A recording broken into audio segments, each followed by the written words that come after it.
সিঁড়ি দিয়ে নেমে ধীরে ধীরে ইতি হেঁটে চলে যাচ্ছে। ঠিক তখনই আচমকা সবগুলো লাইট অন হয়ে গেল। ইতি এটা দেখে ভয় পেয়ে জোরে একটা চিৎকার দিয়ে উঠল।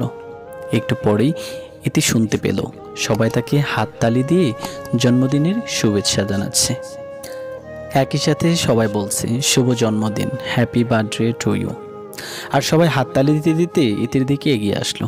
ইতি তাকিয়ে দেখে তার বাবা, মা, খালামণি সবাই আছে। ইতি তখন চিৎকার দিয়ে বলল, এসব কি ধরনের মজা হচ্ছে আমার সাথে? আর তার চোখ দিয়ে গড়িয়ে পানি পড়ছে। ইতি খুব ভয় পেয়ে গেছে। তার আম্মু বলল, মা, তোকে সারপ্রাইজ দেওয়ার জন্য এত কিছুর আয়োজন করলাম, বুঝতে পারিনি তুই এতটা ভয় পেয়ে যাবি। এবার সে তার আম্মুকে জড়িয়ে ধরে কান্না করে দিল, কারণ সে তো জানে তার সাথে ইদানিং কি হচ্ছে। তার আম্মু বলল, আরে বোকামি, কান্না করিস কেন তুই? আজকে তো তোর জীবনের খুব ভালো একটা দিন। ইতি বলল, এমনি কিছু না, তোমরা আসলে কখন?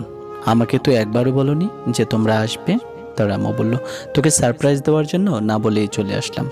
এবার ইতি তার বাবার দিকে এগিয়ে গেল, বাবাকে জড়িয়ে ধরলো, জিজ্ঞেস করলো, কেমন আছো আব্বু? তোমার শরীর ঠিক আছে তো? তার আব্বু ইতির মাথায় হাত বুলিয়ে বলতে লাগলো, ভালো আছি মা, তুই কেমন আছিস? ইতি বলল, আমিও ভালো আছি। তুমি আমাকে তো বলতে পারতে এখানে আসার আগে। তোর আম্মুই তো নিষেধ করেছে, তাই তো তোকে না বলে চলে আসলাম তোকে সারপ্রাইজ দেওয়ার জন্য। তারপর ইতির সামনে রাসেল একটা বড় কেক নিয়ে আসলো। কেক কাটা শেষ করে ইতি প্রথমে ভয় পেলেও এখন সে অনেক খুশি। মা, বাবা সবার সাথে অনেকদিন পর দেখা হলো। তারপর সবাই বসে অনেকক্ষণ গল্প করলো। সবাই বসে বসে কথা বলতে বলতে রাত 2টা বেজে গেল। এবার সবাই সবার রুমে গিয়ে শুয়ে পড়লো। ইতি তার রুমে এসে দেখলো একটা গিফট খুব সুন্দর করে তার খাটের উপর সাজিয়ে রাখা হয়েছে।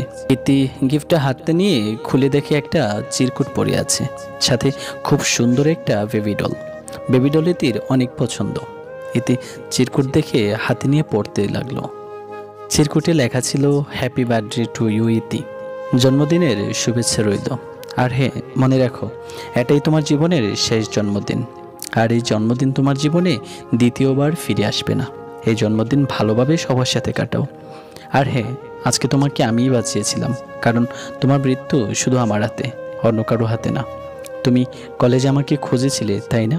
হা হা হা। আমি তোমার আশেপাশেই ছিলাম, কিন্তু তুমি আমাকে চিনতে পারলে না। তোমার খাটের নিচে একটা কেক রেখে আসছি, ওটা কেটে নাও, আর আমি তোমার আশেপাশেই আছি। চিরকুটে এটুকু লেখা ছিল। ইতি এবার লেখাগুলো পড়ে আরো ভয় পেয়ে গেল। সে খাটের নিচে দেখলো একটা ছোট্ট প্যাকেটিং করা কিছু একটা আছে।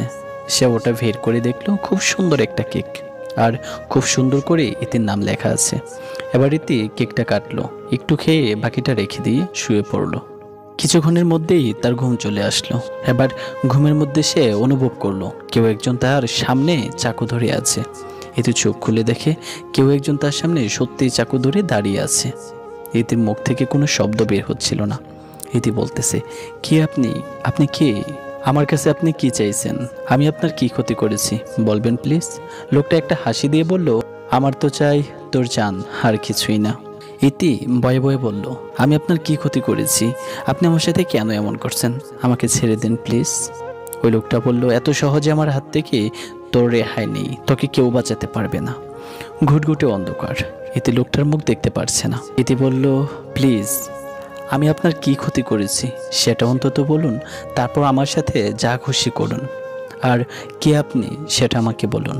লোকটা বলল, আমাকে চেনার তোর দরকার নেই, তোর এখনই মৃত্যু শুধু আমার হাতে। লোকটা ইতির দিকে চাকু নিয়ে মারবে ঠিক এমন সময় জোরে চিৎকার দিল। ইতির চিৎকার শুনে সবাই ইতির রুমে চলে আসলো। এসে দেখে ঘুমের মধ্যে বলছে, আমাকে মারবেন না, ছেড়ে দিন প্লিজ। এবার ইতির আব্বু ইতির কাছে গিয়ে ইতির মাথায় হাত রেখে বলল, কি হয়েছে মা, একটু বলতো, চিৎকার করছিস কেন, কি হয়েছে তোর? ইতি তারপর আবারও বলল, আমাকে মারবেন না, ছেড়ে দিন প্লিজ, আমি তো আপনার কোনো ক্ষতি করিনি। ইতির আব্বু আবার বলল, আমি তোর বাবা, কি হয়েছে আমাকে বল তুই।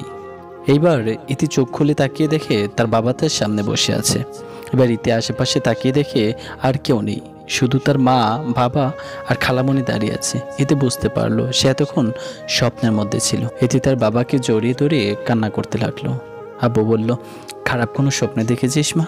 আমাকে বল, কি স্বপ্ন দেখলি? তারপর ইতি তার আব্বুকে সব কিছু স্বপ্নের কথা খুলে বলল। তার আব্বু বলল, আরে মা, ভয় পাওয়ার কিছু নাই, এটা একটা স্বপ্ন ছিল, আর হয়তো তখন অনেক ভয় পেয়েছিলি, তাই এরকম স্বপ্ন দেখলি হয়তো। আচ্ছা তুই এখন ঘুমা। ইতি বলল, না আমি একা ঘুমাতে পারবো না, তোমাদের সাথে ঘুমাবো। তারপর তার আব্বু বলল, আচ্ছা ঠিক আছে, তাহলে চল আমাদের সাথে, একসাথেই ঘুমাবি। এইবার ইতি তার বাবা মায়ের সাথে শুয়ে পড়লো।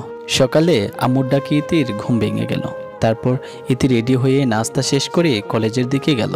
ইতি কলেজের সব ক্লাস শেষ করে বাসায় ফিরবে, ঠিক এমন সময় দেখে রাস্তায় কোনো গাড়ি নেই, অবরোধ ডাকা হয়েছে, তাই সে হেঁটেই চলে যাওয়ার চিন্তা ভাবনা করলো। ইতি নিচের দিকে তাকিয়ে তাকিয়ে হেঁটে যাচ্ছে। কিছু দূর যাওয়ার পর ইতি দেখলো কয়েকজন ছেলে দাঁড়িয়ে আছে, আশেপাশে আর কোনো মানুষ নেই। ইতি ছেলেগুলোকে দেখে মাথা নিচু করে তাদের সামনে দিয়ে হেঁটে যাচ্ছিল। ঠিক তখনই একটা ছেলে খারাপভাবে বলতে শুরু করলো, চল না মুন্নিকে একটু বদনাম করে দেই, হা হা হা। এবার ছেলেগুলো ইতির দিকে এগিয়ে আসলো, আর ইতি তাড়াতাড়ি করে হাঁটা শুরু করলো। কয়েকটি ছেলে খুব দ্রুতভাবে ইতির সামনে এসে দাঁড়ালো। হেই সুন্দরী, কোথায় যাচ্ছ তুমি আমাদেরকে রেখে? ইতি বলল, আমার পথ ছাড়ুন প্লিজ, আমাকে বাসায় যেতে দিন। তারা বলল, বাসায় তো যাবে, সমস্যা নাই, আমরা গিয়ে দিয়ে আসবো তোমাকে বাসায়। এখন আমাদের সাথে একটু আড়ালে চলো, তোমার সাথে একটু লুকোচুরি খেলবো। ইতি তারপর বলল, আমার পথ ছাড়ুন, না হলে আমি চিৎকার করতে বাধ্য হব। ছেলেগুলো হাসতে হাসতে বলল, চিৎকার করে দেখি কে আসে, আমাদের দেখলে কেউ এগিয়ে আসবে না, বুঝলি? এবার একটা ছেলে ইতির দিকে এগিয়ে এসে তার হাত ধরবে, ঠিক এমন সময় কালো জামা পরা একটা ছেলে এসে বাজে ছেলেটার হাত ধরে ফেলল। একটি অসমাপ্ত ভালোবাসার গল্পের 6ষ্ঠ পর্ব শেষ হলো। পরবর্তী পর্ব দেখতে চাইলে আমাদের চ্যানেলটি সাবস্ক্রাইব করে আমাদের সাথেই থাকুন। ধন্যবাদ সবাইকে সম্পূর্ণ ভিডিওটা দেখার জন্য।